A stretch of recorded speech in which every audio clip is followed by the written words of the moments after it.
3장에서 11장 말씀을 가지고 우리가 나눌 건데요.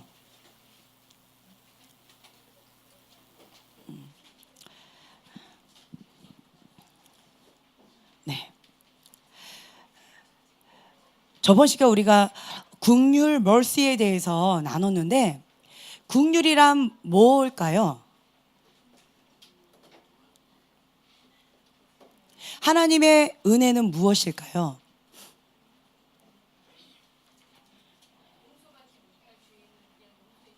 네. 아멘. 아유, 감사합니다. 주무시지 않으셨군요. 네. 로마서 5장 8절을 우리가 같이 읽으면서 우리가 아직 죄인 되었을 때 그리스도께서 우리를 위하여 죽으심으로 하나님께서 우리에게 대한 자기의 사랑을 확증하셨느니라. 이 말씀을 저번 시간에 우리가 같이 나눴어요. 그렇죠? 우리가 아직 죄인 되었을 때 주님께서 우리 죄인인 우리에게 직접 찾아오셨다라는 거예요. 그게 은혜입니다. 아멘. 네. 우리가 은혜 받을 만한 자격이 없고요. 하나님의 자녀로서 받을 만한 자격이 없는 그때에 예수님께서 찾아오셨어요. 그것이 은혜입니다. 긍휼이란 받을 만한 자격이 없는데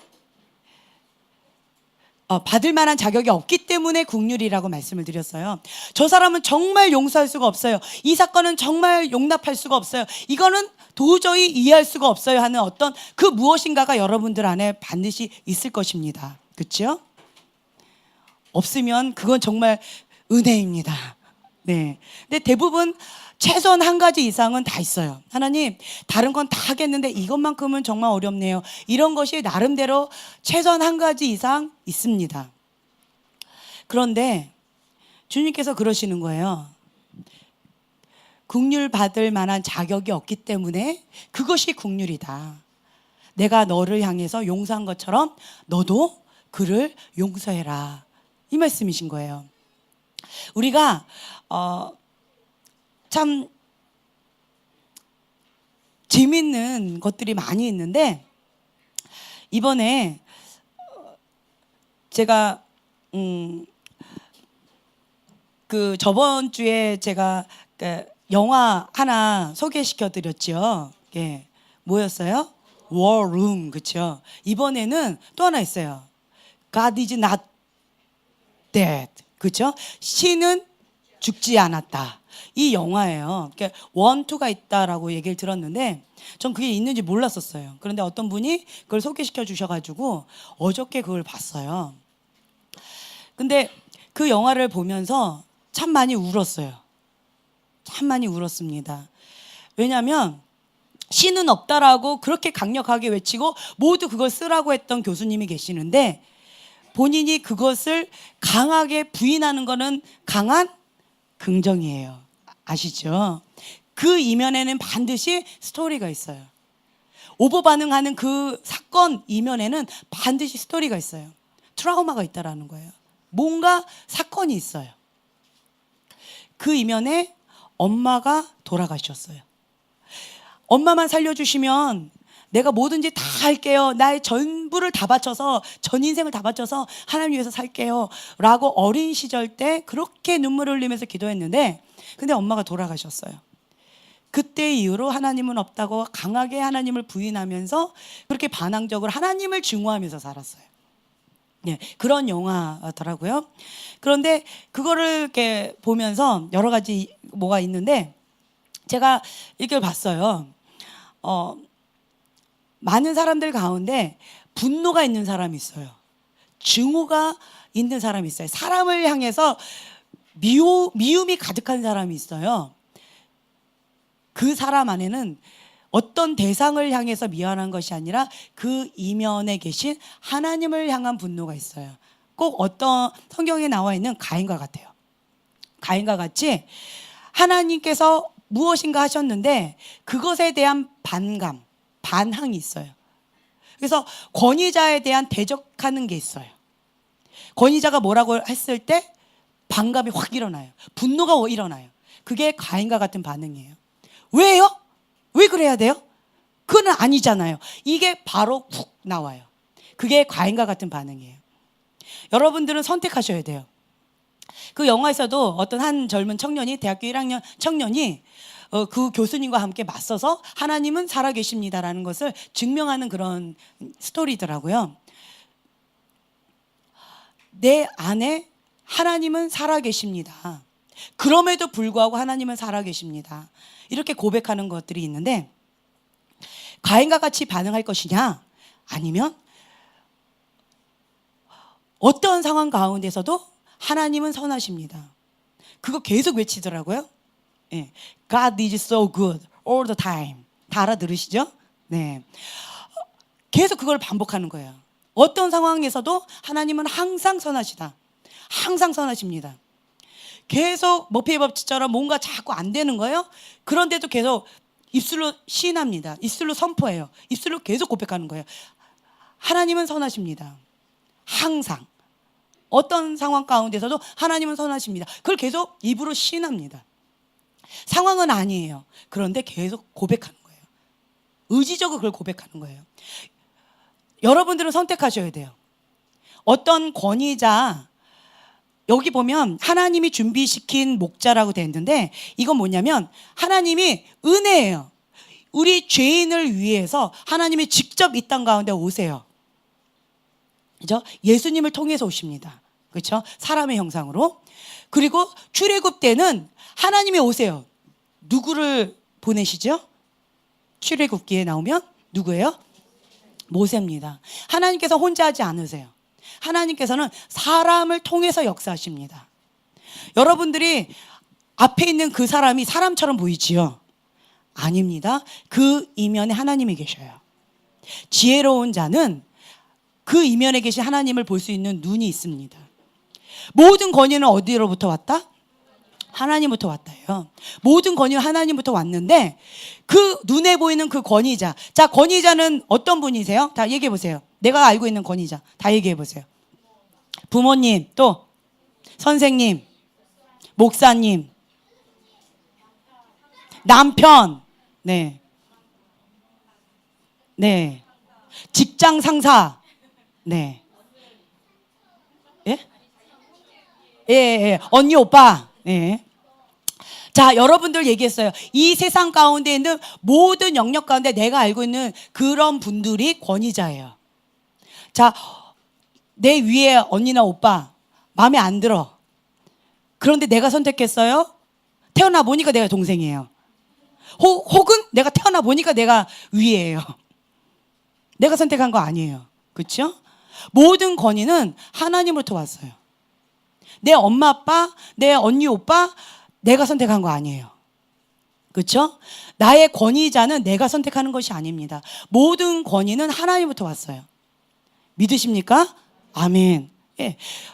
믿지 못한다면 회개하셔야 돼요. 성경에 나와 있기 때문에 모든 권위 하나님부터 왔습니다. 하나님의 권위와 위임된 권위가 있어요. 그 모든 권위가 하나님부터 왔어요. 권위자에 대한 아픔이 있는 사람은요, 권위에 위치해 있는 모든 사람을 향해서 대적합니다. 그거 아셔야 돼요.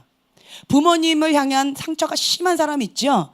그런 사람은요, 뭐 하냐면 권위자라는 어떤 타이틀에 여러분 아까 말씀하셨던 그 위치에 있는 모든 사람들을 향해서 거역하고 대적합니다. 한번 양심에 손 얹고 딱 생각해 보세요. 그렇습니다. 내 안에 거역의 영이 있어서 그런 거지, 그 권위자의 문제가 아닙니다. 그 목사님의 문제가 아니에요. 그 남편의 문제가 아닙니다. 할렐루야, 남편분들. 네. 그 어떤 그분의 문제가 아니에요. 권위 문제는 내가 가인과 같은 반응을 하기 때문에 문제가 됩니다. 모든 권위는 하나님부터 왔기 때문에 그 권위에 대해서 하나님의 뭔가 뜻이 있을 거야 하고 내려놔야 돼요. 그리고 내 뜻과 내 계획과 내가 생각하는 모든 인간적인 논리적인 그것과 다 위배가 된다 할지라도 하나님이 뭔가 뜻이 있을 거야 내려놔야 돼요. 근데 바로 훅 올라와서 이건 아니잖아, 이거는 너무 억울한데, 이거는 너무 말도 안 되는데, 이건 아니야 라고 하면서 푹 나오는 그 반감이 뭐냐면 그게 거역의 영이에요. 거역의 영이 있는 사람은 위험합니다. 그게 교만이에요. 가인이 어떻게 됐어요? 그 분노로 인해서 하나님을 향한 분노가, 하나님을 향한 그 증오가, 하나님을 향한 그 거역의 영이 죽이는 영까지 갔어요. 그리고 결국은 어떻게 됐어요?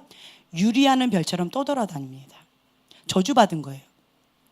여러분들 보세요. 권위에 대적한 사람들 보면요, 퐁당퐁당 계속 이렇게 유리하는 별처럼 떠돌아다닙니다. 어디에 적응하지 못하고요, 어디에 뿌리 내리지 못해요. 그리고 계속 어디에 가서 계속 반기를 들어요. 그건 아니에요. 그렇게 할 수 없어요. 그것보다 이게 더 좋아요. 이런 의견을 계속 내는 사람이 있죠. 똑똑해 보이나요? 똑똑해 보여요? 지혜로워 보이나요? 아니에요. 내 안에 거역의 영이 있습니다 라고 사람들한테 계속 홍보하고 있는 거예요. 나는 가인과 같이 지금 반응하고 있습니다 라고 자기를 홍보하고 있는 거예요. 그것이 지혜로운 자가 아니라 어리석은 자라는 거예요. 하나님으로부터 온 그 권위에 대해서 반기를 드는 거예요. 그건 뭐예요? 하나님과 내가 맞짱 뜨자 이거하고 똑같은 거예요. 아주 위험한 겁니다. 그 죄로 인해서 천사장이 어떻게 됐어요? 루시퍼가 됐습니다. 아담과 하와가 그것으로 인해서 어떻게 됐어요? 하나님과 단번에 단절되는 그러한 거가 돼버렸어요. 위험합니다. 아주 무서운 거예요. 거역이라는 것은, 다른 것은 그냥 넘어가요. 하나님께서 제가 이거 많이 강조했어요. 하나님께서 처음 10년을 하나님 앞에 깊이 있게 나가는 그 10년 동안에 10년 동안에 딱 두 가지만 하나님께서 엄격하게 훈련시키셨어요. 딱 두 가지.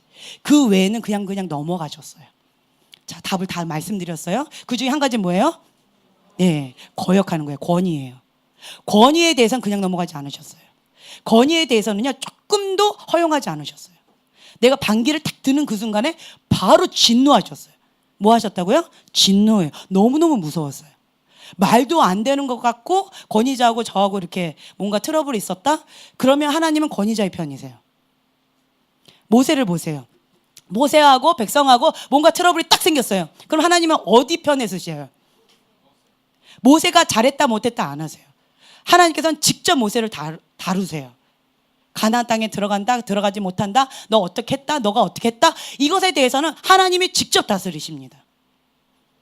그런데 항상 하나님은 모세 편에 서세요.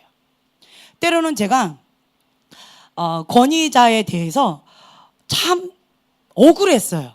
10년 동안 너무너무 많이 억울했어요. 하나님 사실이잖아요 라고 말을 내뱉기도 전에 진노하셨어요. 나의 종은 내가 다스린다. 너무너무 무서웠어요. 그리고 제가 저희 박목사님이 굉장히 좋아하시는 그 간증 들으셨죠? 박목사님이 갑자기 어느 날 갑자기 결혼해서 이제 주한이 갓난애기였어요. 막 이렇게 있는데 갑자기 저녁 6시에 들어오셨어요. 보통은 새벽 12시나 1시에 들어오시는데 전도사님 시절에 갑자기 6시에 들어오시더니만 밥을 달래요. 그럼 저는 어떻게 해요? 애기하고 저하고 단둘이니까 그냥 찬밥 대충 먹고, 애기한테 쩔쩔매는 그런 초보자 엄마였는데 갑자기 밥을 달라니까 그냥 찬밥 이렇게 내놨어요. 그리고는 조금 귀찮았어요. 제 속으로. 갑자기 들어와서 밥 달라고 그러더니 알아서 그냥 밖에서 먹고 오지 왜 이렇게 하고 내 안에 좀 불평이 있었어요. 그래가지고 탁 내놨더니 그때 전도사님이었는데 내가 찬밥이야! 라고 확 밀어버리고는 방으로 확 들어가셨어요. 밥 안 먹으면 본인만 배고프지 뭐 하고 나도 안방으로 들어가 버렸어요. 그게 우리 첫 부부 싸움이었어요. 그전에도 살짝은 있었지만 그때 그게 큰 사건이었어요. 그럼 말 안 하는 게 우리 부부 싸움이에요. 그래서 전도사님은 작은 방에서, 그리고 저는 큰 방에서, 그게 처음으로 각방 쓴 사건이었어요. 그랬는데 그날 밤에 밤 10시쯤 무서워요. 밤 10시 그때 딱 잤는데, 눈 감고 잤는데요, 이거 많이 간증 들어서 여러분 다 아실 거예요. 높은 빌딩이 있고 저는 점 같아요. 그럼 여기 고층 빌딩 위에 우리 집이에요. 근데 갑자기 LPG 가스가 폭발하는 것 같은 그러한 음성이 하늘에서 들렸어요. 나의 사랑하는 종의 마음을 왜 아프게 하느냐, 그거였어요. LPG 가스가 폭발하는 것 같은 음성이었어요. 그 음성 때문에, 그 파장 때문에요, 제가 거기 고층 빌딩에서 저 멀리 뿅 하고 나가 떨어졌어요. 그리고는 벌떡 깼어요. 새벽 4시 정도 됐더라고요. 그때 제가 너무 무서워가지고 벌벌벌벌 떨었어요. 너무 벌벌 떨. 그리고 내 안에 가서 사과하라는, 잘못했다고 용서를 구하라는 그 마음을 주셨는데 너무 억울했어요. 뭐 했다고요? 억울했어요. 하나님, 나는 하나님 종 아닙니까? 하고 억울하다고 막 울면서 벌벌 떨면서도 내 할 말은 다 한 거예요. 그리고는 안 했어요. 그리고는 아침에 내가 살짝 가서 물어봤어요. 전도사님, 꿈 안 꿨어요? 난 잘 잤어 이러시더라고요. 왜 하나님은 나한테만 진노하시고 찬박받고 저렇게 쪼잔하게 하는 저 남자가 문제 아닌가? 그거 갖고 저렇게 화를 내다니 저 사람이 문제 아닌가? 이런 내 안에 억울함이 있었어요.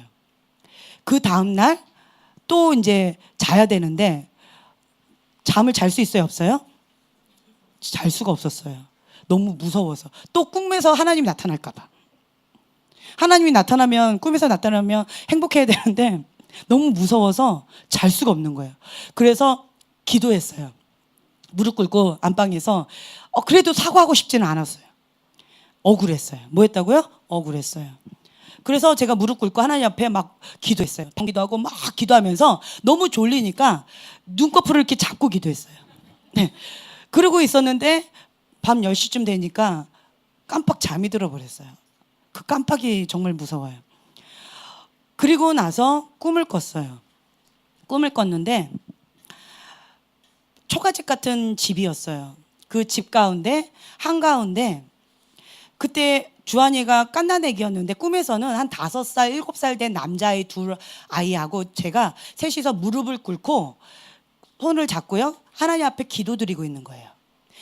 가운데다 초 하나 켜놓고.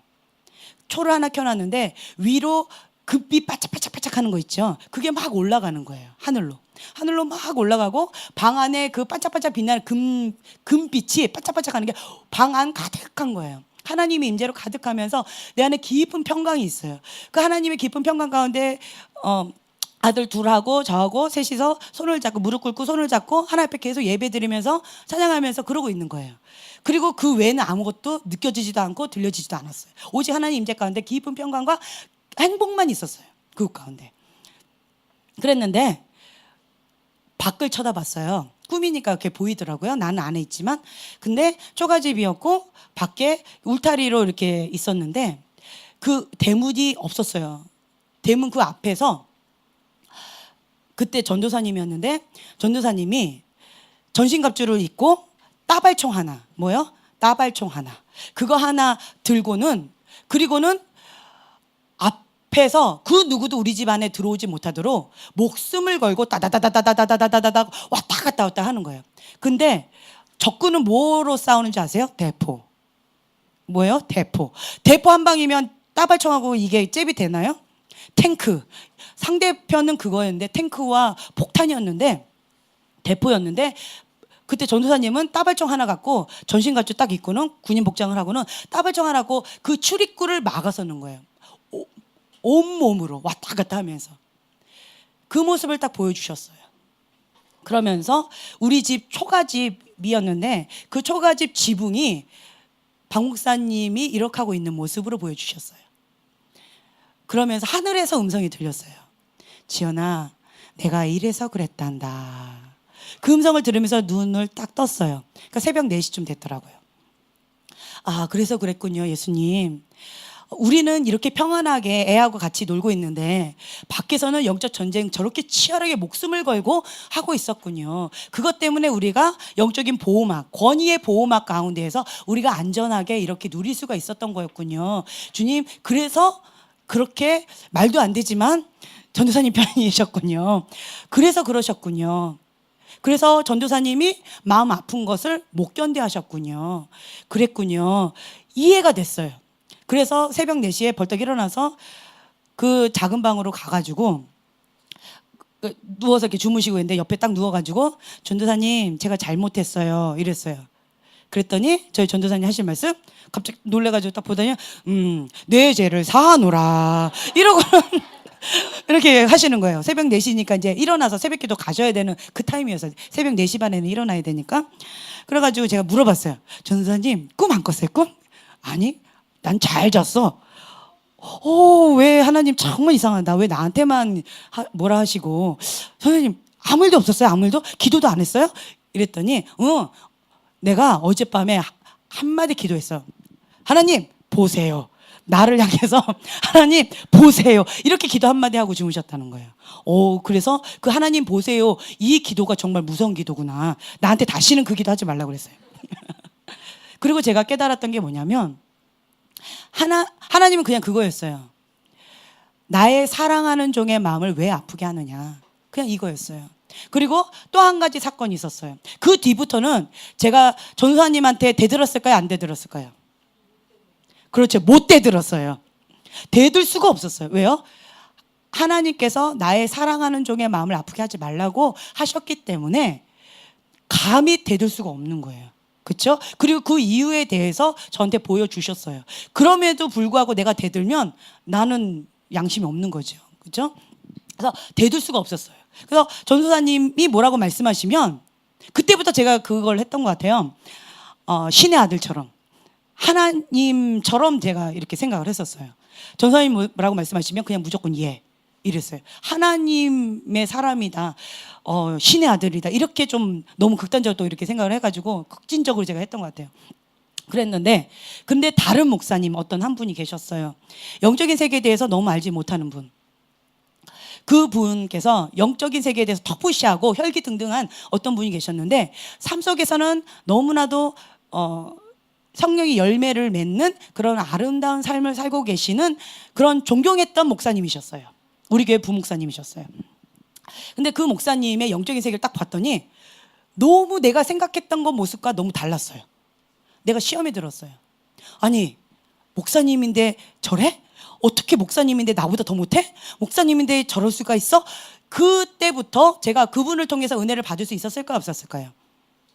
못 받았어요. 시험에 들었어요. 그리고 나서 기도 시간에, 개인 기도 시간에 내가 기도하려고 앉았는데 앉자마자 주님의 음성이 들렸어요. 주님의 음성이 왜 이렇게 무서운지 몰라요. 나의 사랑하는 종을 판단하는 너는 누구냐? 나의 종은 내가 다스린다. 너무 무서웠어요. 진노하는 하나님의 음성이었어요. 너무너무 무서워서 귀가 쩌렁쩌렁 울릴 정도. 왜 이렇게 진노하실 때는 이렇게 무섭게 크게 말씀하시는지 몰라요. 작게 얘기해도 다 알아들을 텐데. 그래서 제가 벌벌 떨면서 그때도 또 말대꾸했어요. 하나님 사실이잖아 이렇게 말을 하려고 했는데 다시 한번 말씀하셔. 나의 종을 판단하는 너는 누구냐? 나의 종은 내가 다스린다. 또 다시 한번 큰 목소리로 나를 진노하시는, 그 진노에 제가 눌려버렸어요. 말도 못했어요. 그리고는 벌벌 떨면서 하나님 나를 모른다라는 거예요. 나의 종을 판단하는 너는 누구냐? 난 너 모른다. 나의 종은 내가 다스린다. 너가 내 위치에 서서 네가 심판하고 네가 정죄하고 있다. 난 너 모른다. 네가 교만죄 하고 있다. 그 말씀이신 거예요. 내가 그 음성 가운데 눌려가지고 더 이상 말을 못하고 막 엉엉 울면서 회개했어요. 그 다음부터는 제가 어떠한 습관이 생겼냐면 하나님의 종에 대해서는 옳고 그름이 중요하지 않구나. 그거 사실이긴 사실이었어요. 그런데 하나님 앞, 제가 그때 깨달았어요. 하나님 앞에는 옳고 그름이 중요하지 않구나. 그것이 사실이다 사실이지 않다가 중요하지 않구나. 그걸 제가 다시 깨달았고, 그 다음에 하나님의 종에 대해서 뭐 이러쿵 저러쿵 전 말도 하지 않았어요. 그 누구한테 말하지도 않았고 나 속으로만 그냥 했던 거였는데 그때 주님이 그렇게 하신 거예요. 그래서 하나님 앞에 제가 회개하면서 하나님 내가 다시는 하나님의 종에 대해서 월권 행사 안 하겠습니다. 하나님 내 이 교만죄 하나님 용서해 주세요. 내가 다시는 안 하겠습니다. 그 뒤부터 했던 게 뭐였냐면 하나님의 종에 대해서 이러쿵 저러쿵 얘기하는 거를 못합니다. 왜요? 하나님 무서워서. 누구 무서워서요? 하나님 무서워서. 그 종은 누구 종이에요? 하나님의 종이에요. 하나님의 종이기 때문에 그 종에 대해서 이러쿵 저러쿵 얘기하는 것에 대해서 하나님이 가만히 계시지 않는다라는 거예요. 그것을 제가 깨닫고 나서는 그때 이후로 생겼던 두 가지가 저희 박 목사님의 그때 전도사님인데 저희 남편 전도사님에 대해서 그냥 뭐라고 말씀하시면 예 그냥 이렇게 하는 것과 그 다음 또 한 가지 습관은 하나님의 종에 대해서는 그 어떠한 말도 하지 않았어요. 침묵. 그리고 하나님께 여쭤봤어요. 주님, 근데 제가 왜 저한테 이걸 보여주셨습니까? 그 목사님에 대해서 왜 저한테 보여주셨습니까? 제가 심히 괴롭습니다. 이거 어떻게 하면 좋습니까? 주님 왜 보여주셨어요? 너가 보느냐? 중보하라. 한마디 하셨어요. 아, 그때 제가 깨달은 거예요. 나 중보하자구나. 나보고 중보하라고 보여주셨구나. 그때부터 제가 침묵하고 골방에 들어갑니다. 보여주시면 침묵하고 골방에 들어가서 그것을 계속 중보하는 거예요. 언제까지요? 하나님의 뜻이 온전히 이루어질 때까지. 하나님께서 됐다, 이제 그만 기도해라, 사인을 주실 때까지 그냥 무조건 중보하는 거예요. 그러면서 10년을 그렇게 하나님 앞에 골방에서의 그 훈련을 받았어요. 이런 식으로 하나님께서는 교만죄에 대해서, 권위에 대한 것에 대해서는 조금도 그냥 넘어가지 않으셨어요. 내 안의 중심을 보시고 그걸 갖고 굉장히 민감하게 하셨어요. 조금 더 내 안에 교만죄, 권위에 대한 대항하는 그거가 있으면 그냥 넘어가지 않으셨어요. 하늘문이 탁 닫혀버려요. 숨 막혀서 견딜 수가 없어요. 무조건 내가 하나님 앞에 엎드려야 돼요. 그런데 좀 내가 미숙함으로 인해서 어떤 좀 이렇게 죄를 지을 수 있잖아요. 그런 거는 그냥 주님께서 그냥 마음 아파하셨어요. 내가 누군가 이렇게 흘겨봤어요. 어우, 제 마음에 안 들어. 나 혼자 한 거예요? 상대방 몰라요? 그런데 주님께서 지연아,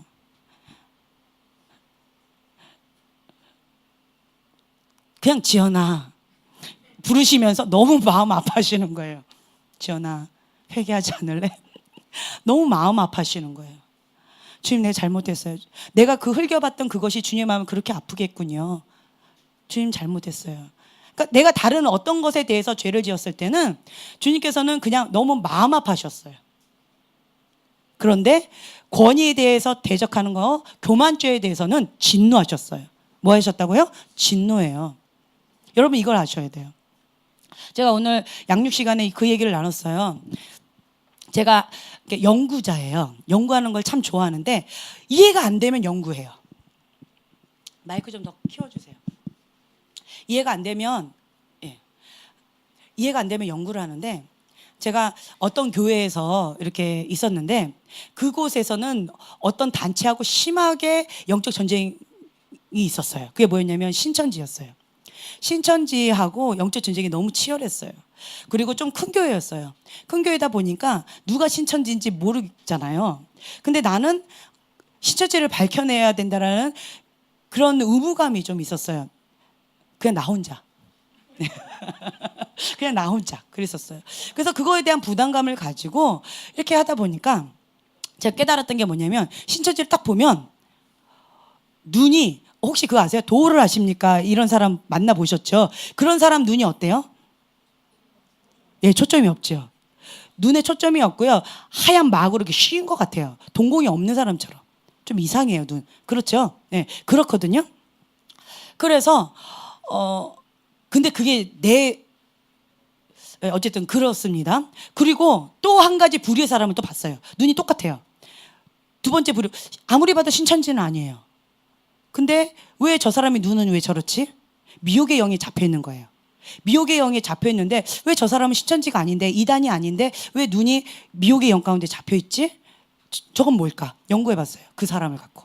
그랬더니 그 집안 대대로 우상숭배가 심한 거예요.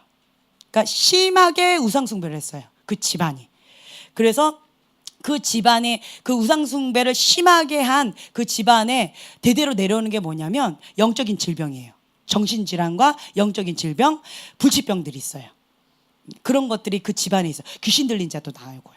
네, 이런 여러 가지들이 있어요. 그리고 음란죄들이 굉장히 강해요. 이게 있어요. 아, 우상숭배가 있어서 그렇구나.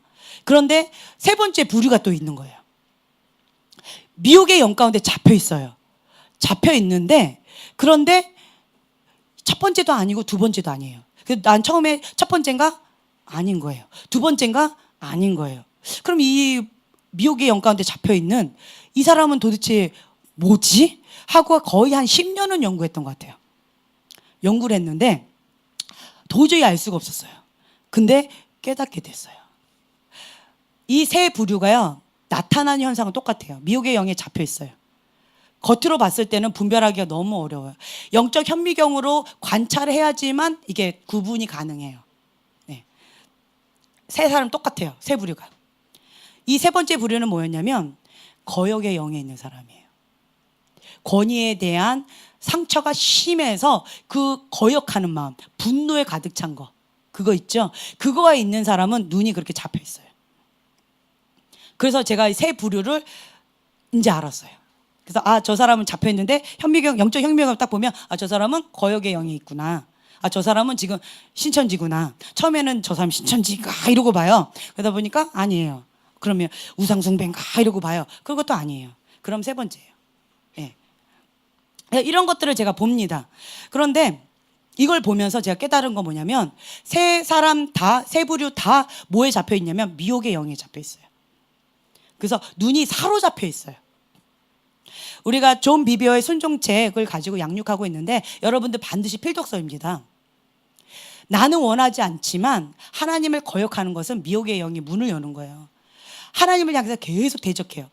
거역하고 대적하는 사람 교만죄예요. 그게 교만한 자는 하나님이 어떻게 하세요? 하나님이 직접 대적하신대요. 무섭습니다. 하나님이 직접 대적하신다고 하는 거는 너무 무서운 거예요. 그런 사람에게 은총이 있을까요? 없을까요? 네, 무서운 거예요. 하나님의 긍휼이 없는 거예요. 하나님 직접 대적하시는 거예요. 이게 아주 무서운 죄입니다. 여러분들은 이 죄에 대해서 어떻게 생각하시는지 모르겠지만 하나님은 그렇게 생각하세요. 하나님이 그렇게 생각하신다고 한다면 이것이 하나님의 다림줄인데 이 하나님의 다림줄 가운데 여러분들의 생각을 맞추셔야 돼요. 아멘? 네. 그래서 여기에 이 문을, 미혹의 문을 닫아야 돼요. 미혹의 영이 판을 치고 이것을 그냥 좋아해서 내 안에 그것을 또아리 틀고 자리를 잡고 집을 진 사람들이 잡혀 있는 거예요. 이 부분에 대해서는 하나님 앞에 회개하면서 모든 권위는 하나님부터 왔다. 그냥 내가 가인처럼 옳고 그름을 따지면서 막 자기 의와 자기 논리로 하나님 앞에 막 따지는 거 하나님한테 안 통해요. 아까 말씀드렸죠. 옳고 그름 중요하지 않아요. 나의 종을 판단하는 너는 누구냐? 나 너 모른다. 나의 종은 내가 다스린다.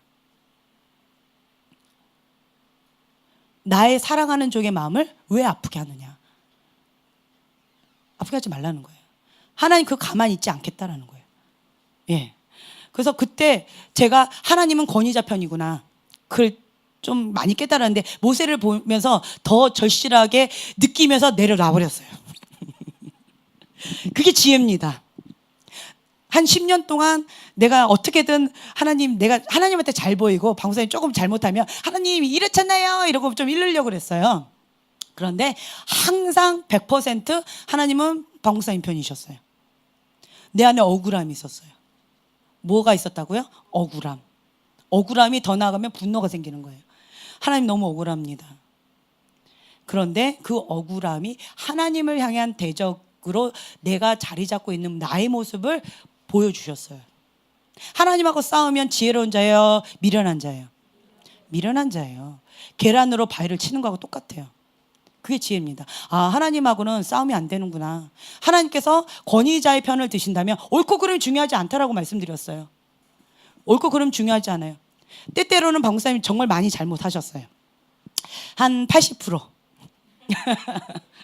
네, 80% 잘못하셨어요. 그런데도 하나님은 방목사님 편이셨어요. 그래서 내가 그때 깨달았어요. 옳고 그름 중요하지 않구나. 그리고 모세를 보면서, 출애굽을 보면서 하나님은 그냥 모세 편이시구나. 리더자 편이시구나. 권위자 편이시구나. 그리고 그 이유는 뭔가 영적 권위자로서의 그 영적 싸움이 있다라는 거죠. 눈에 보이지 않는. 그래서 하나님께서는 그 모세를 보면서 모세의 싸움과 백성들의 싸움은 달라요. 모세에게 요구하는 분량과 백성에게 요구하는 분량이 달라요. 그렇죠? 반석에게 명해라. 근데 모세가 어떻게 했어요? 반석을 내리치면서 화를 했어요. 그렇죠? 그것 때문에 가나안 땅에 못 간대요. 백성한테는 그 정도 갖고 너 가나안 땅에 못 가 그러면 백성도 벌써 못 갔을 거예요. 아예 포기했을 거예요. 백성에게 요구하는 분량과 모세에게 요구하는 분량이 달라요. 하나님의 종은 하나님 다루세요. 아멘. 여기에 대해서 옳고 그름으로 뭔가 반감을 한다라는 것은 하나님 앞에 대적하는 거고 지혜롭지 못한다라는 거. 어리석은 죄고 하나님의 대적의 대상이 되겠습니다라고 거기 서는 것과 마찬가지라는 거예요. 하나님은 반드시 사람을 통해서 역사하십니다. 아멘. 네, 은혜예요. 은혜이기 때문에 하나님이 모세를 보내셨어요. 여기 출애굽에 나와 있는 게 뭐였냐면 모세를 바로 앞에 신과 같은 존재로 세우겠다라고 말씀하세요. 바로한테 신 같은 존재로 하나님께서 세우신대요.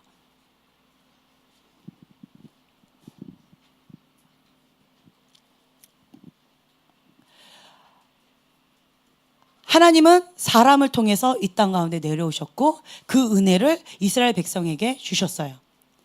자, 10가지 재앙이 있어요. 그렇죠? 10가지 재앙이 있었는데 그 재앙이 애굽한테는 뭐가 됐어요?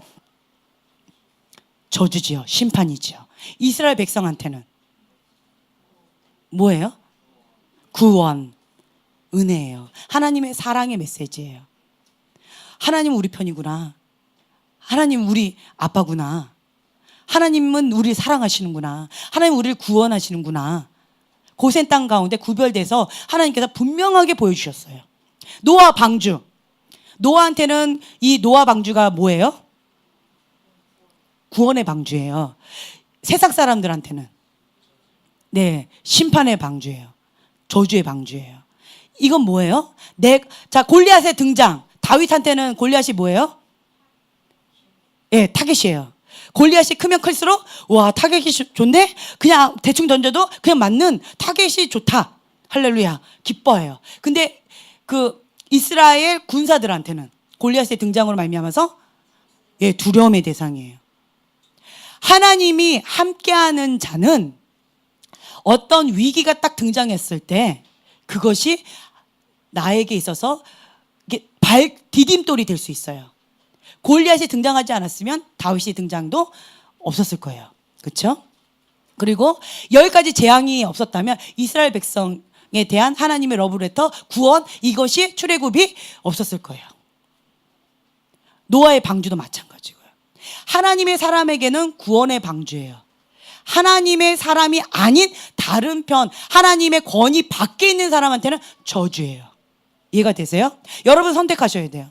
내가 교만함으로 하나님의 대적의 자리에 있으면 하나님의 구원의 어떤 것, 그리고 사랑의 러브레터의 어떤 표현이 대적의 자리에 있는 사람한테는 저주입니다. 그렇지만 하나님의 권위 아래에 있는 자에게는 그것이 은총이고 사랑의 메시지고 구원입니다. 그리고 영적인 디딤돌이 될 수가 있어요. 여러분들은 선택하셔야 돼요. 어떤 분은 이것에 대해서 참 어려워하세요. 제가 아까도 말씀드렸어요. 왜 권위에 대해서 어려울까요? 그 이면에 가면 반드시 스토리가 있다고 아까 말씀드렸어요. 권위자에 대한 상처가 너무 많아요. 권위자에 대한 상처가 너무 심해서 그것에 대한 해결되지 않은 뭔가가 있어요. 그 사건이 있어요. 이것이 건드려지기 때문에 받아들이기가 어려운 거예요. 하지만 하나님께서 건드리셨어요. 그럼 어떻게 해야 돼요? 지혜로운 자는 주님 그렇습니다. 인정해야 돼요. 주님 그렇습니다. 내가 이러한 상처가 있었고 이런 어려움이 있고요. 이것 때문에 내가 거역했고 이것 때문에 권위자에 대해서 반감을 일으켰습니다. 인정하고 하나님 앞에 회개의 자리를 가야 돼요. 이것이 다윗과 같은 반응이에요. 하나님의 마음에 합한 다윗과 같은 반응을 할 것이냐, 아니면 가인과 같이 옳고 그러면 하나님 나쁘잖아요. 왜 아벨 예배만 드리고 받으시고 왜 내 예배는 받지 않으셨어요? 라고 하면서 계속 반항하며 반감하면서 막 계속 거역하게 되면 가인과 같이 그런 결과를 얻을 수가 있다라는 거예요. 이건 여러분들의 선택이에요. 매 순간마다 여러분들이 선택하셔야 돼요. 남편 마음에 안 들어요. 하지만 네, 그쪽 안 볼게요. 남편 마음에 안 들어요. 하지만 어쩔 수 없어요. 권위자예요. 알아들으셨죠? 네. 네. 남편, 네, 아멘. 네, 권위자예요. 남편이 권위자인데 그 권위자가 내 마음에 안 들어요. 왜요? 그 이면에 부모님에 대한 상처가 건드려져서 그래요. 남편이 잘하고 못하고가 아니에요. 남편의 문제가 아니에요. 여러분 아셔야 돼요. 이 사람의 문제가 아니에요. 목사님 마음에 안 들어요. 그래서 목사님이 하는 것마다 내가 막 반감을 일으키고 내 권위자마다 반감을 일으키고 그 권위자의 문제가 아니에요. 내 안에 그 상처가 있는 거예요. 그게 건드려져서 그래요. 그러면 이것을 가지고, 이 상처를 가지고, 이 문제를 가지고 주님 앞에, 십자가 앞에 내려가서 골방에서 회개해야 돼요. 주님, 내가 아파요. 이런 어려움이 있었고 이런 아픔이 있었습니다. 주님, 내가 해결되지 못하는 이러한 아픔이 있습니다. 용서해 주세요. 내 힘으로 되지 않습니다. 주님, 도와주세요. 그냥 엉엉 울어야 돼요. 주님 앞에. 이 방법밖에 없어요. 그리고 나의 이 부분을 주님 앞에 수술해 달라고 그냥 내어드려요. 그러면 치유자 되신 예수님께서 직접 이걸 빼내가세요. 하나님께서 달라 할 때는 반드시 선물이 있어요. 나의 가장 큰 아픔이 있어요. 쓴 뿌리, 암덩어리 같은 그것을 달라고 하실 때가 있어요. 권위자에 대한 상처 내게 다오. 아파서 견딜 수가 없는 거예요. 건드리기만 해도, 그러니까 생각만 해도 견딜 수가 없는데 그걸 달라고 그래요. 그럼 막 그때부터 몸부림치고 괴로운 거예요. 건드려지는 거죠. 막 오버 반응 나와요. 하지만 주님, 내가 이걸 내어드리겠습니다 라고 하나님 앞에 올려드리면, 그러면 천국 화폐로 바꿔주시는 거예요. 치유받은 치유자가 됩니다. 그 사람을 향해서 하지 마세요. 이스라엘 백성은 사람을 향해서 했어요. 모세는요, 하나님 앞에 엎드려 울었습니다. 다윗은 하나님 앞에 엎드려 울었어요. 가인은요, 하나님 앞에서 반항했고요, 사람한테 미워했어요. 그 모든 거를 사람한테 다 풀었어요. 사람을 찾아갔어요. 사람한테 그걸 다 따졌어요. 여러분들이 선택하셔야 돼요. 어디로 갈 것인지. 내가 사람한테 가서 따질 것인지, 아니면 골방에 들어가서 하나님 앞에 엉엉 울면서 인정하면서 주님 앞에 올려드릴 것인지, 이건 여러분들이 선택하셔야 돼요. 그러면 반드시 하나님께서 뭔가 달라 할 때는, 내가 손에 꽉 쥐고 있는 이것을 달라고 할 때는 이걸 드려야지 내 손 가운데 비어져요. 빈 그릇 가운데 하나님께서 주실 거가 있어요. 아멘? 네, 이게 있어요. 그리고 여러분들 아셔야 돼요. 권위 훈련 받는 사람이 있어요. 권위 훈련 받는 사람은 권위를 주시기를 원하셔서 그래요. 아멘? 이 권위에 대한 상처 꽉 쥐고 있어 보세요. 이 쓴물 꽉 쥐고 있어 보세요. 내가 하려고 꽉 쥐고 있어 보세요. 하나님부터 권위 못 받습니다. 권위자로부터 인정 못 받습니다. 그러고는 그런 사람들 뭐라 하는 줄 알아요? 권위자들은 나를 인정하지 않아요. 그걸로 또다시 상처받아요. 이러고 있어요. 그 악순환이에요. 스스로가 권위에 대한 상처를 꽉 쥐고 있는 거지, 그렇지 않아요. 여러분 아셔야 돼요. 권위에 대해서 대적하는 사람하고 가까이 지내지 마세요. 전염돼요. 예, 고라 자손 같이 이렇게 놀던 사람들 다 죽었어요. 아주 위험합니다. 하나님께서 대적하신대요. 하나님께서 대적하시고 하나님께서 진노하신다는 표현이 몇 개 없어요. 음란한 백성, 그리고 그 교만한 자, 몇 개 없어요. 하나님이 뭐 싫어한다는 7가지 뭐 여러 가지 있는데, 그 중에서 대표적으로 하나님 하시는 게 교만죄예요. 단번에 단절되는 죄. 하나님께서 심각하게 생각하시는 죄에 대해서 여러분들도 심각하게 생각하셔야 돼요. 하나님께서 저에 대해서 아주 민감하게 반응하셨던 것은 이 교만이었고 겸손이었어요. 또 한 가지는 사랑이었어요. 사랑 없음 죄. 예, 이건 나중에 또 다룰 건데, 이렇습니다. 그래서 하나님께서는 은혜예요. 목자를 보내주세요. 신처럼 그 사람이, 하나님 보내신 그 사람이, 하나님의 사람이, 그 사람에게는, 바로에게는 모세가 신처럼 하나님께서 보이겠대요. 아멘? 네. 바로한테 정말 신처럼 보여줬어요. 놀라운 하나님의 사람이에요. 그래서 여러분들이 여기 보면 쭉 여러 가지가 나와 있는데, 목자로서 내가 준비되어져야 됩니다. 아멘? 그러려면 먼저 목자를 존중해야 돼요. 내가 목자를 존중하지 않고 목자의 권위를 인정하지 않으면서 내가 목자 되겠다? 못해요. 죽었다 깨어나도 못합니다. 내가 여기 목자로서의 준비로 해서 쫙 강의안이 나와 있어요. 그렇죠? 5페이지에. 근데 이거를 지금 못 나가요. 왜 못 나갈까요? 목자로서 준비가 되어져야 되는데, 먼저 목자를 인정해 드려야 돼요. 영적 권위에 대해서 인정하셔야 돼요. 존중하셔야 돼요. 하나님이 세우신 목자와 내가 싸워보세요. 하나님은 항상 누구 편이다? 예, 목자 편이세요. 계란으로 바위 깨기예요. 여러분 이거 아셔야 돼요. 아무리 여러분들이 오라도 소용없어요. 하나님 앞에는 옳고 그름 중요하지 않아요. 하나님의 권위에 대적했다. 너 교만죄다. 난 너 모른다예요. 이거 무서운 죄입니다. 이해가 되세요? 네. 그래서 여러분들이 이제는 권위에 순종한다 라는 전제하에 목자로서 준비되는 여러 가지 과정들이 있어요. 여기 보면 가치 기준이 되어 있는데, 먼저 결혼에 대해서 믿지 않는 사람과 결혼한다 안 한다? 하지 마세요. 믿지 않는 사람하고는 결혼하지 마세요. 결혼은 도박이 아닙니다. 네. 결혼은 구원, 그러니까 내가 전도 대상이다 이런 사람은 결혼하지 마세요. 내가 없으면 저 사람 죽을 것 같아요. 이러고 결혼하는 참 어리석은 여자들이 좀 꽤 많아요. 그냥 본인이나 잘 살라고 하세요. 냅두세요. 그냥 하나님 앞에 기도만 하시고. 네. 그런 사람은 결혼하지 마세요. 가치 기준인데 레위인이었고 레위인이었어요. 엄마 아빠가. 예. 그래서 부모님이 먼저 준비가 되어 있었어요. 그리고 두 번째 양육 교육이었는데, 이스라엘 민족 의식이 고취되었다라고 표현되어 있는데요. 고난당하는 동족을 정말 안타깝게 생각하는 마음이 있었어요. 그리고 가치관 보면은 믿음으로 모세는 장성하여 바로의 공주의 아들이라 칭함받기를 거절하고 되어 있어요. 믿음으로 모세는 장성했다고 했어요. 어릴 때 엄마 밑에서 자랐죠. 엄마 밑에서 자라면서 너는 이스라엘 백성이다. 너는 하나님의 자녀다. 그러면서 그 유대인으로서의 그 교육을 다 받았어요. 어릴 때, 아기 때. 그걸 다 받은 거예요. 하나님께서 그렇게 허락하셨죠.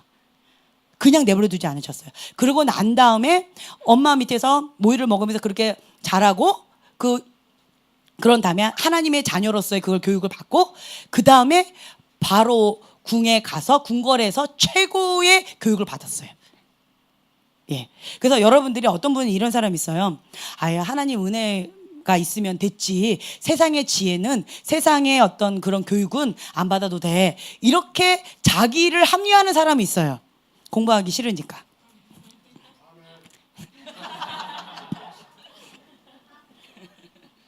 아닙니다. 네. 그렇게 하면 안 돼요. 실력도 키워야 돼요. 네. 그래서 실력을 키워야 돼요. 보면은 바울하고 모세하고가 성경에 많이 기록했어요. 그렇죠? 그래서 실력도 키워야 됩니다. 그리고 여기 보면은 사명의시라고 나와 있는데요. 그리스도를 위하여 사는 삶이 최고의 보아임을 부모님으로부터, 엄마로부터 그런 교육을 받았어요. 그리스도를 위하여 받는 수모를 애굽의 모든 보화보다 더 큰 재물로 여겼으니 이는 상 주심을 바라봄이라 나와 있어요. 그렇죠? 그래서 영원을 준비하는 신앙을 준비했어요. 모세는. 그래서 상 주시는 하나님을 바라본 거예요. 이제 이렇게 목자로서의 준비가 되어지는 이런 모습들이 있어요. 그런데 중요한 것은 부모님으로부터 준비가 되어진 부모님으로부터 양육도 받았고, 그리고 세상의 실력, 바로의 궁궐에서 훈련을 받았으면, 40년 동안 교육을 받았으면 어떤 교육을 받았을까요? 굉장했겠죠. 그렇죠? 그냥 잘 모르지만 세상에서 최고의 교육만 받았겠죠. 왕조 교육으로서. 그런 교육을 받았겠죠. 그리고 난 다음에 이 모세가 내가 좀 이제는 뭔가 해보리라고, 모세가 내가 좀 해보리라고 딱 드러나자 어떻게 됐어요? 사람을 죽였어요. 모세가 아직 하나님의 콜링이 없는 상태에서 내가 해보겠다고 내가 일어서면 누군가 죽습니다. 이해가 되세요? 네, 사명은 받았어요. 그런 부르심이 있는 거 맞아요. 그런데 때가 안 됐어요. 하나님의 때가 되지 않았는데, 그런데 내가 해보겠다고 뭔가 이렇게 하면 누군가 죽어요. 예. 그래서 이걸 아셔야 돼요. 뭔가 부모님으로부터 교육이 되어졌고, 그 다음에 세상의 실력도 가졌고요. 그 다음에 어디로 갔어요? 광야로 갔어요. 광야에서 뭘 배웠어요? 예, 하나님을 배웠어요. 내가 하는 것이 아니라 하나님이 하신다. 내가 뭔가 좀 해보리라 라고 했을 때 누군가 죽였지요. 내 힘으로 되는 게 없구나. 스펙 아무리 많다 할지라도 이것이 다 소용없다. 광야에서 나 이런 박사 자격증이 있어. 소용 있어요, 없어요? 그냥 양이나 가서 쳐. 그렇죠? 그냥 풀 먹이고 저기 가면 물이 있어. 그냥 그렇게만 하면 돼. 지팡이 갖고 있어. 나 칼싸움 잘하는데요. 그냥 지팡이 하나 갖고 해. 그렇죠? 광야에서는요. 그동안에 내가 바로 왕궁에서 있었던 그 모든 교육과 훈련들이 아무 소용이 없는 것 같아요. 그럼 내가 왜 이걸 배웠을까? 이 고생하면서 내가 이걸 왜 배웠을까? 이해가 되지 않아요. 그렇죠? 하나님께서 다 주셔놓고는 그걸 다 빼내래요. 그 칼 이리 줘라. 너가 갖고 있는 그 스펙들, 너의 자격증들, 네가 자랑하는 그 어떤 거, 너의 달란트, 너의 은사, 네가 자랑하고 있는 그 어떤 것, 그거 나에게 다오. 너의 배경 나에게 다오. 다 가져가세요. 광야에서는. 그리고는 오직 하나님 한 분만이면 족합니다. 오직 예수님만, 하나님만이 나의 주인이십니다. 하나님 안 계시면 나는 아무것도 할 수 없어요. 내 자아가 온전히 죽어져 가는 시간이 이 광야 시간이에요. 줬던 거 다 뺏는 시간처럼 느껴져요. 하지만 하나님께서는요, 다 필요해요. 줬다가 다 뺏는 것처럼 느껴지지만 나중에는 이 모든 게 다 필요했어요. 이 세 가지 다. 부모로부터 받았던 그 교육과, 궁궐에서 받았던 그 교육과, 그리고 광야에서 받았던 그 훈련, 이 모든 것이 다 필요합니다. 언제요? 백성들을 이끌어 나아갈 때. 하나님 앞에는 내가 이해가 되지 않아요. 그러려면 그냥 나를 이스라엘 백성으로 태어나게 하지 말고 그냥 애굽 왕자로 태어나게 하셔서 그렇게 하시든가. 왜 이렇게 했다가 저렇게 했다가 또 왕국에서 그렇게 하셨다가 또 광야에서는 다 뺏어버리고. 하나님 왜 저럴까? 뜨거운 물에 넣었다가 찬물에 넣었다가 왜 이렇게 하실까? 왜 뺑뺑이 돌리실까? 때때로는 이해가 되지 않아요. 그런데 어떠할 때만 이것을 통과할 수 있을까요? 다시 한번 말씀드릴게요. 권위자의 그 권위 아래 즐거이 거하는 법, 평강 가운데 아 좋다, 이래도 좋고 저래도 좋고, 이러한 평안을 못 누리는 이유가 뭘까요? 말이 어려웠나요? 자, 권위자가 있어요.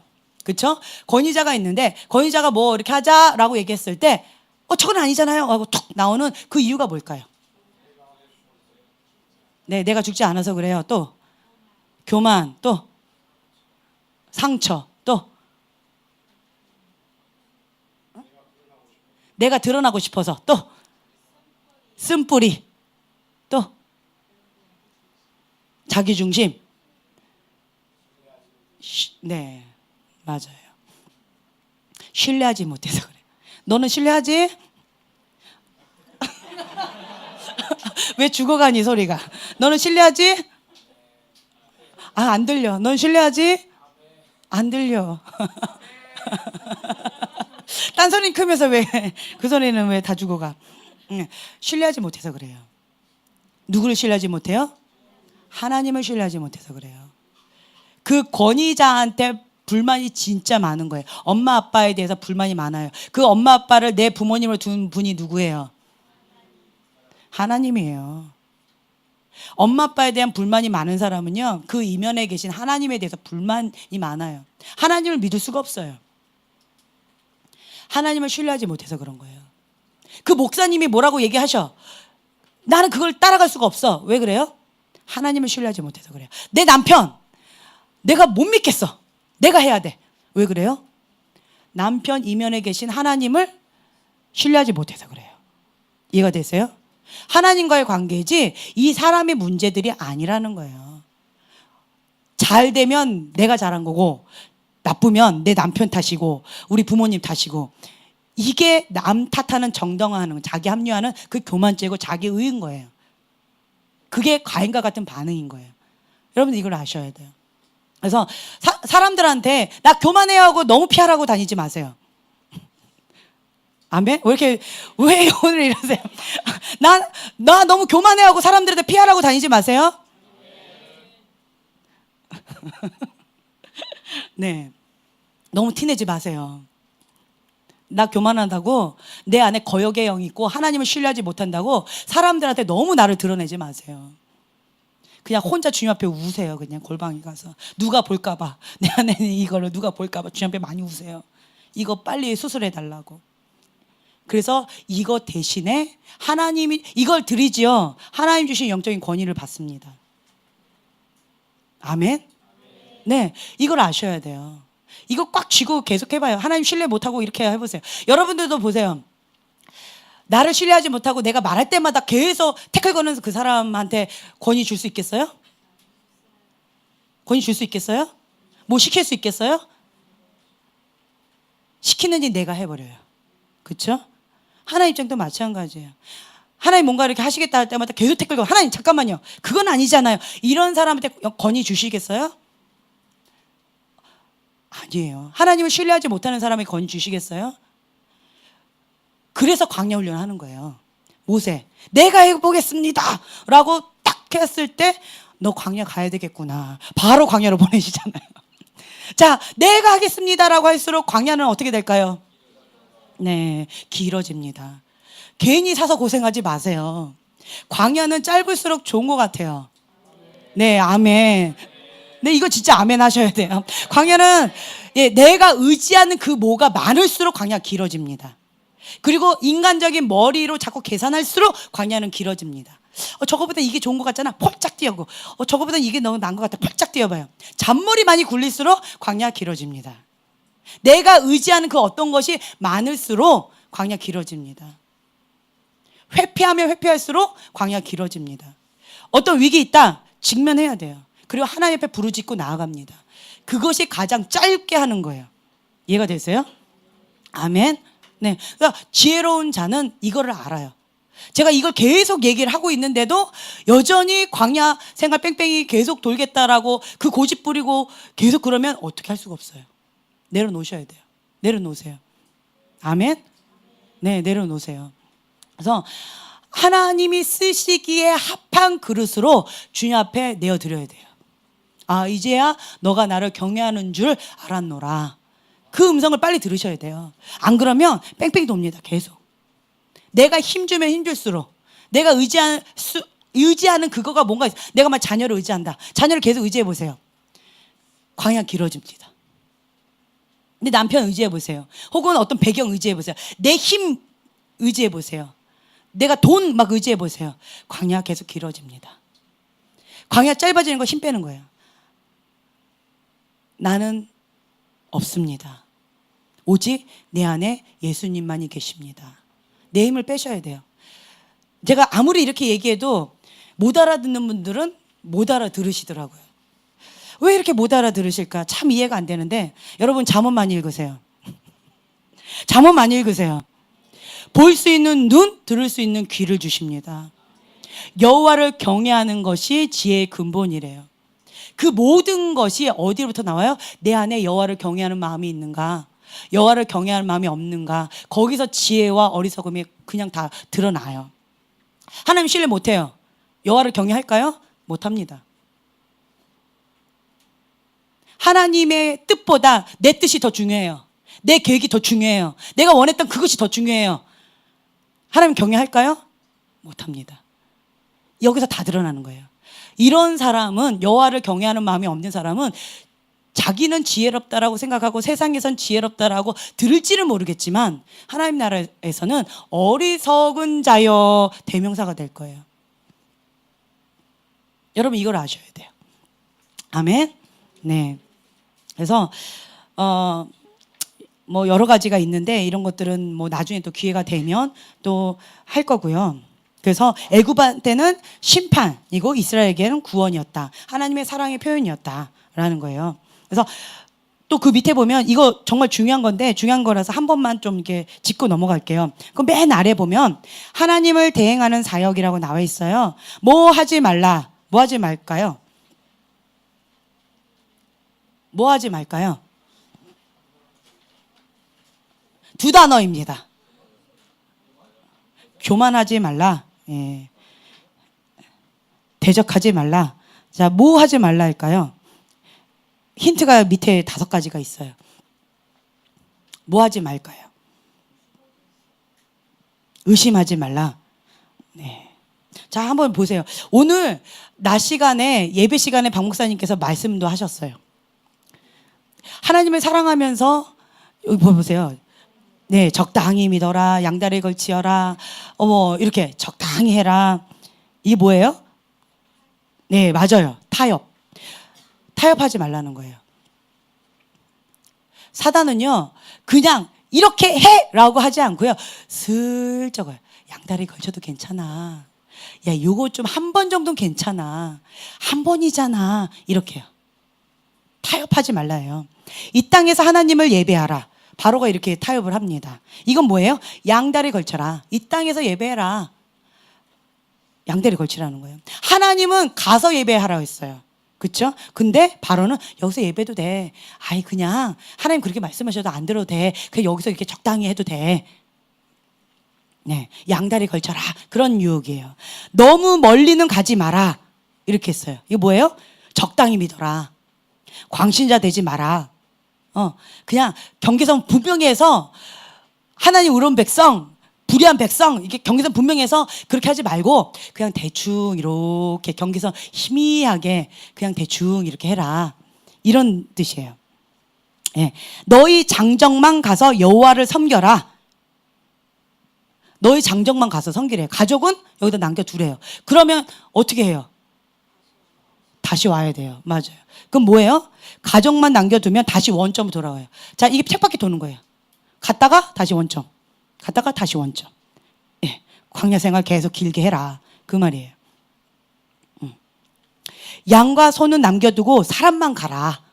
이건 뭘까요? 재물이에요. 양과 소. 그렇죠? 재물, 희생, 헌신하지 마라. 재물이 있어야지 하나님의 불이 내립니다.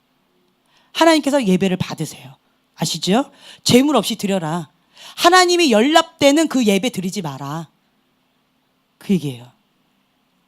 제가 어저께 그것도 봤는데 중국에서 어떤 예배 드리는 어떤 그 간증하는 어떤 그걸 봤어요. 근데 그 무슨 삼자교회인가요? 맞나요? 예. 삼자교회가 등장하면서 가정교회들이 다 핍박을 받기 시작을 했는데 야 이거 있잖아. 그러니까 이거 하지 마. 라고 하는데 이분들의 고백이 뭐냐면 여기서 뜨겁게 예배 드리고 뜨겁게 가정 예배 드리면서 막 주님을 예배했대요. 그러다 보니까 성경에 나와 있는 사도행전에 나와 있는 그것이 삶 속에서 그대로 나타나더래요. 내가 믿는 자로서 예수님의 이름의 권세로 손을 얹고 기도했더니 그 사람이 벌떡벌떡 다 낫는 거예요. 하나님의 역사하심이 그냥 막 나타나는 거예요. 그러니까 더 뜨겁게 주님을 예배하면서 더 부르짖고 기도하면서 살아계신 하나님을 경험하는 그러한 예배를 드리는 거예요. 근데 이 삼자교회는 뭐예요? 그냥 경건의 모양만 있고 경건의 능력은 없는 거예요. 살아있는 것처럼 모양은 다 되어 있는 것 같지만 살아 역사하시는 하나님이 없는 거예요. 경건의 능력은 없는 거예요. 능력. 예. 하나님의 역사하심이 없는 거예요. 그래서 예, 하나님이 연락되는 하나님이 직접 역사하시는 그런 예배를 드려야 된다라는 거예요. 뭐 꼭 이렇다 저렇다 난 말을 못 하겠는데 어쨌든 그런 간증을 하는 분을 제가 들었어요. 네. 그 마지막에 보면 특별 병거 600승과 애굽의 모든 병거로 추적했어요. 자, 뭘 주려고 했죠? 뭐예요? 두려움이에요. 이게 사단의 방법이에요. 사단이 처음에는 야 양다리 걸쳐 그냥 대충 해 그냥 이렇게 했다가 다시 와 계속 유혹을 하는데 마지막에는 그래도 말을 안 들으면 사단이 마지막에는 어떻게 하냐면 두려움을 줘요. 자기 모습을 드러내요. 예수님 믿지 않던 사람이 꿈에서 보든 아니면 뭐 영적인 세계에서 보든 뭘 보든 귀신을 봤어요. 그래가지고 나 안 믿을래요. 이렇게 한 사람 봤어요. 네. 그건 어리석은 거예요. 봤어요? 그럼 마지막 된 거예요. 마지막인 거예요. 귀신이 떠나갈 때를 알기 때문에 떠나갈 자기의 때를 알기 때문에 두려움을 주는 거예요. 왜요? 자기가 두려우니까. 떠나가야 된다는 걸 알기 때문에 두려워서 자기 모습을 드러내는 거예요. 그런데 그것이 허상이라는 거예요. 마지막 때라는 거죠. 그래서 만약에 귀신의 모습이 드러났다. 두려움으로 왔다. 그럼 뭐예요? 아, 이제 마지막 때구나. 이제 끝이구나. 끝이 보였구나. 이게 마지막이구나. 기뻐하세요. 주님을 찬양하세요. 예, 하나님께 순복하라. 마귀를 대적하라. 그러면 저희가 너희를 피하리라. 아멘? 네, 이게 마지막이라는 거예요. 그래서 여러분들이 타협하지 말라는 거. 하나님이 말씀하신 그 온전한 뜻 가운데 여러분들이 가셔야 된다는 겁니다. 아멘? 네, 원래는 제가 여러분들과 함께 뭔가를 하려고 했었어요. 그랬는데 뭐였냐면 지금은 뭐 잠깐 기도하는 시간을 좀 가졌으면 좋겠어요. 뭐였냐면 우리나라를 위해서 좀 기도하는 시간 좀 가졌으면 좋겠어요. 하나님께서는 이 땅 가운데 부흥의 불을 주기를 원하십니다. 예, 부흥의 불을 주기를 원하세요. 거룩한 그릇을 준비하라고 말씀하셔요. 예. 그런데 여러분들 그런데 이 한국 땅 가운데 이것을 하지 못하고 계속 음란 그리고 분노, 하나님의 사랑이 아니라 계속 분노하면서 그냥 혈기로 막 반응하는 어떤 여러 가지들이 많이 있어요. 그것이 이 영적인 흐름이 그러다 보니까 아이들에게까지도 그것이 영향이 미치는 모습들을 제가 보면서 참 마음이 오늘 아팠었어요. 여러분들이 이건 다른 방법이 없어요. 주님, 우리 땅을 불쌍히 여겨주시고 이 땅 가운데 하나님의 부흥의 불을 약속하신 그 부흥의 불을 주시옵소서. 내가 주님 앞에 희생 제물이 되어드리기를 원합니다. 제물이 있어야지 하나님의 불이 임합니다. 여러분 아셔야 돼요. 하나님 앞에 내가 번제로 올려드리길 원합니다. 나를 사용하여 주시옵소서. 주님, 모든 권위를 하나님부터 왔다고 하는데 내가 그 권위자에 대해서 하나님 앞에 내가 내어드리지 못하는 그 어떤 것이 있다면 주님, 지금 이 시간 주님 앞에 올려드립니다. 이것을 받으시고 주님, 하나님의 불로 역사하여 주시옵소서. 거룩의 불로 역사하여 주시옵소서. 이 땅 가운데 하나님이 약속하신 그 부흥의 불을 주시옵소서. 주님, 우리가 회개하며 나아가기를 원합니다. 주님, 용서하여 주시옵소서. 우리가 먼저 하나님 앞에 기도하면서 회개하면서 나아갔으면 좋겠어요. 주님, 나의 죄를 용서하여 주시옵소서. 그리고 우리의 죄를 용서하여 주시옵소서. 내가 교만죄로 하나님 앞에 대적했던 거, 내 욕심만 채웠던 거 주님 용서하여 주시옵소서. 음란죄 가운데 빠졌던 거 용서하여 주시옵소서. 거룩으로 주님 앞에 나아가지 못했던 거 용서하여 주시옵소서. 내가 준비되어지지 못했던 거 용서해 주시옵소서. 남을 판단했던 거 주님 용서하여 주시옵소서. 주님, 용서해 주시옵소서. 주님, 회개의 영을 부어 주시옵소서. 거룩의 영을 부어 주시옵소서. 부흥의 불을 주시옵소서. 하나님의 사랑의 불을 주시옵소서. 이 땅을 불쌍히 여겨 주시옵소서. 긍휼을 베풀어 주시옵소서. 긍휼을 받지 못할 만한 그러한 우리가 여기 있지만 주님, 불쌍히 여겨 주셔서 긍휼로 여겨 주시옵소서. 우리가 다 같이 주여 한번 부르고 기도하며 나아가겠습니다.